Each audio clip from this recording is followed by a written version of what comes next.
আপনাদের ভোটটা কি নিল, কি হিসাবে নিয়েছিল, আর কি বেরোলো এখন? কে কাকে বিয়ে করবে, কোন কাস্টে করবে, দেশের আইনে আছে, ওটাতে আমি বিতর্কে যাচ্ছি না। কে কোন কাস্টে বিয়ে করবে না করবে, কার কার ভালো লাগবে, কে কাকে ভালোবাসবে, কে কাকে এ করবে, সেটা তার নিজস্ব রাইটের মধ্যে পড়ে। আমি সেই বিষয়ে বিতর্কে যাব না। কিন্তু একটা জিনিস আমি বলে রাখবো, একটু খোঁজ নিয়ে দেখতে পারেন, বিয়ের ডেটটা কিন্তু ভোটের আগে ছিল। কি বলছি বুঝতে পেরেছেন? বিয়ের ডেটটা কিন্তু ভোটের আগে ছিল।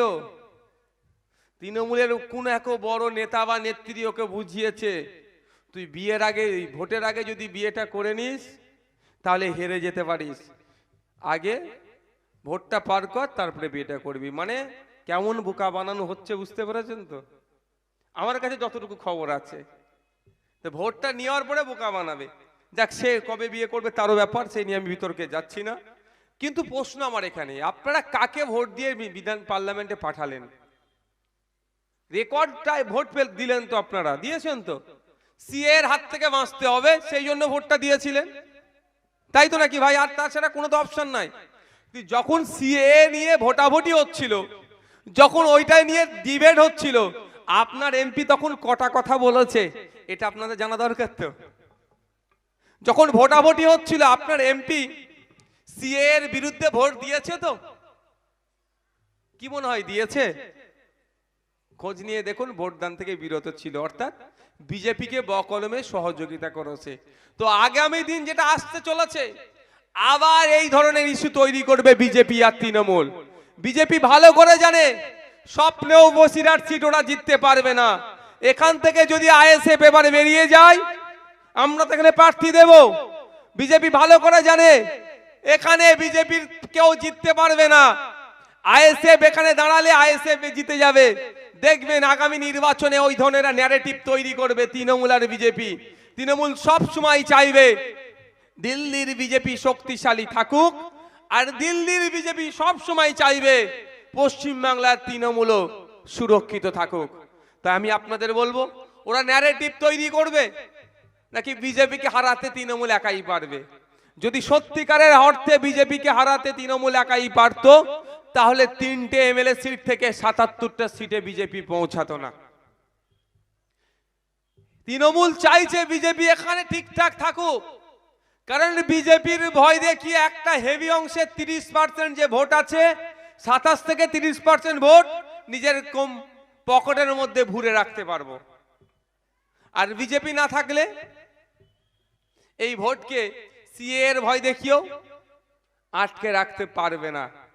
সেই জন্য সুকৌশলে বিজেপি আর তৃণমূল আমাদেরকে বোকা বানাচ্ছে। তাই আমি আপনাদের কাছে অনুরোধ করব,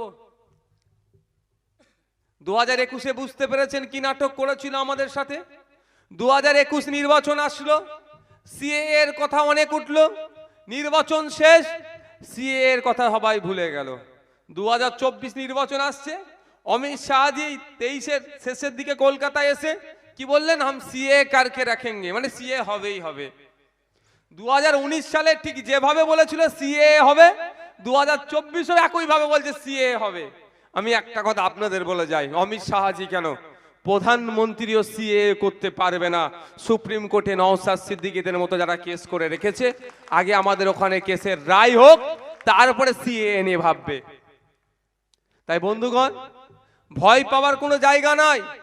আমি আপনাদের কাছে অনুরোধ করব, পার্লামেন্টে এমন লোককে পাঠান যে মানুষের কথা বলবে। কাশ্মীর থেকে শুরু করে কন্যাকুমারী, এদিকে দার্জিলিং থেকে শুরু করে সাগর পর্যন্ত মানুষ আজকে বঞ্চিত হচ্ছে। জাত ধর্ম বর্ণ নির্বিশেষে আজকে মানুষ বঞ্চিত হচ্ছে, আর আমাদেরকে জাতের খেলায় মাতিয়ে রেখেছে। আপনারা জানেন, আপনাদেরকে আমি আরেকবার জানিয়ে দিতে চাই, ক্ষুধার সূচকে ভারতবর্ষ পাকিস্তানের থেকেও পিছিয়ে গিয়েছে। ভারতবর্ষের ক্ষুধার অর্থাৎ ক্ষুধার্তের সংখ্যা এত বেড়ে গিয়েছে। একটা উদাহরণের জন্য বলছি, আমি 100 জন যদি ক্ষুধার্ত থাকে, ভুখা থাকে, পার্সেন্টেজে কিন্তু 80 জন আমার হিন্দু সমাজের ভাই ক্ষুধার্ত আছে। তাদের জন্য আমাদেরকে লড়াই করতে হবে।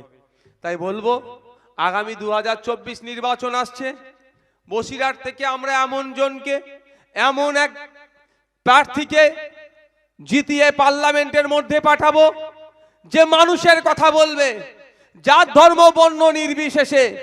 একদিকে যেমন ওয়াক্ফ প্রপার্টি নিয়ে কথা বলবে, দেবত্ব সম্পত্তি উদ্ধারের কথা বলবে, জলজমি জঙ্গলের যে আদিবাসীদের স্বাভাবিক অধিকার সেই নিয়ে অধিকারের কথা বলবে।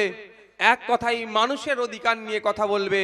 তাকে আমরা আগামী 2024 নির্বাচনে আইএসএফ এর পক্ষ থেকে জিতিয়ে পার্লামেন্টের মধ্যে পাঠাবো। কি আশা করতে পারি তো নাকি ভাই? আশা করতে পারি তো?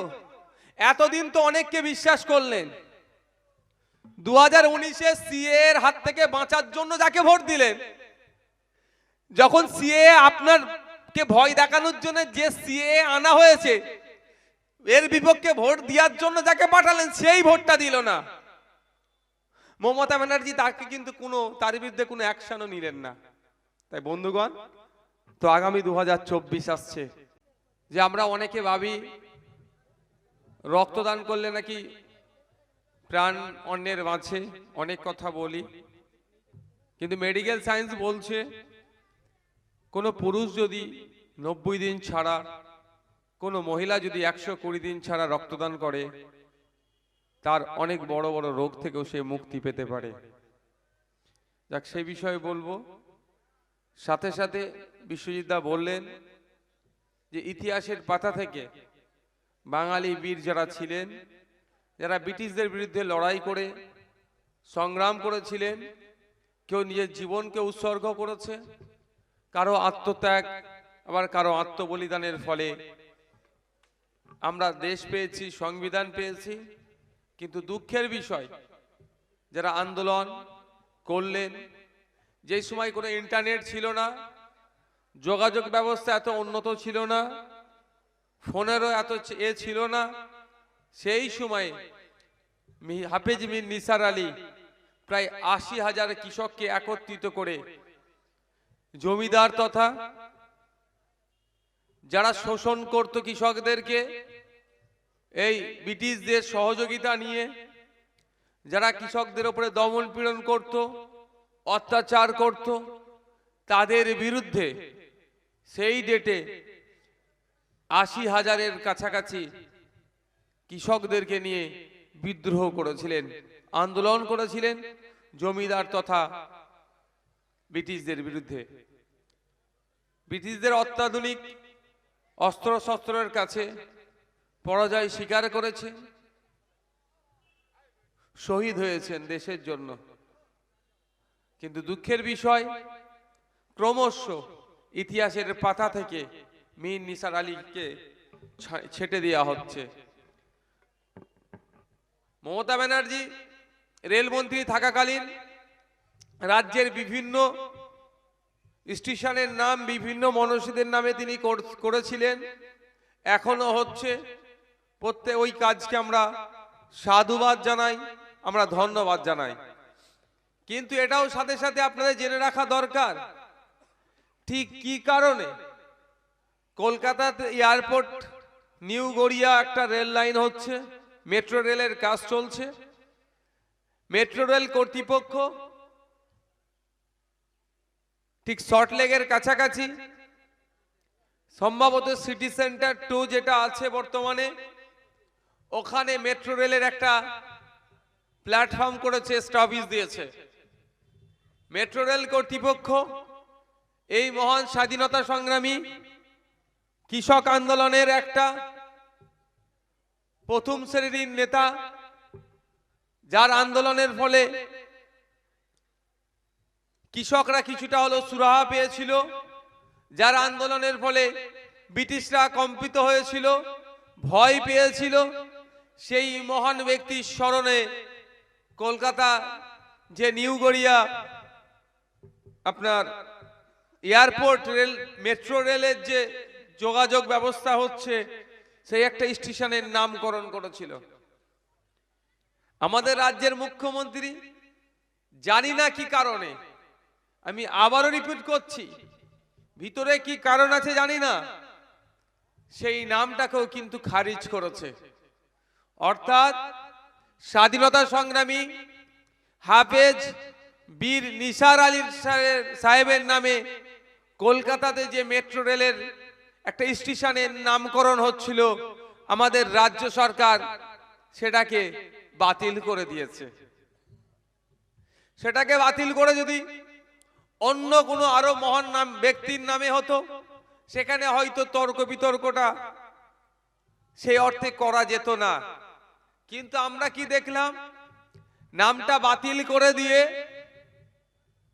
লোকাল জায়গার নাম বা সম্ভবত সিটি সেন্টার 2 বা এই ধরনের কোনো নাম দিয়েছে। আমরা দেখতে পাচ্ছি স্টেশনগুলোর এলাকার নামের পরিবর্তে যারা মহান ব্যক্তি তাদের নামে করছে। আর এক মহান ব্যক্তির নামকরণের জন্য মেট্রো রেল কর্তৃপক্ষ প্রস্তাব দিল, সেই প্রস্তাবকে গ্রাহ্য না করে লোকাল এরিয়ার নাম দিয়ে, ওখানকার যেটা একটু পরিচিত সেটার নাম দিয়ে স্টেশনটা করছেন।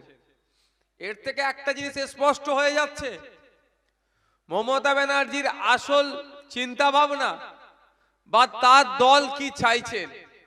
তার দল কোনো মতেই চাইছে না সংখ্যালঘু, দলিত, আদিবাসী সহ পিছিয়ে বর্গের যারা আছেন তাদের পূর্বপুরুষের আত্মবলিদান, আত্মত্যাগ, তাদের পূর্বপুরুষের লড়াই, স্বাধীনতার ইতিহাস, বীরত্বের ইতিহাস এই প্রজন্ম না জানতে পারে বা আগামী প্রজন্মকে ভুলিয়ে দেওয়ার জন্য যেমন ইতিহাসের পাতা থেকে তাদের নামকে মুছে দিয়েছে, ঠিক একইভাবে নতুন যেগুলো হওয়ার চেষ্টা হচ্ছে সেইগুলোও কিভাবে মিটিয়ে দেওয়া যায় তার অপচেষ্টা মমতা ব্যানার্জি সরকার করছে।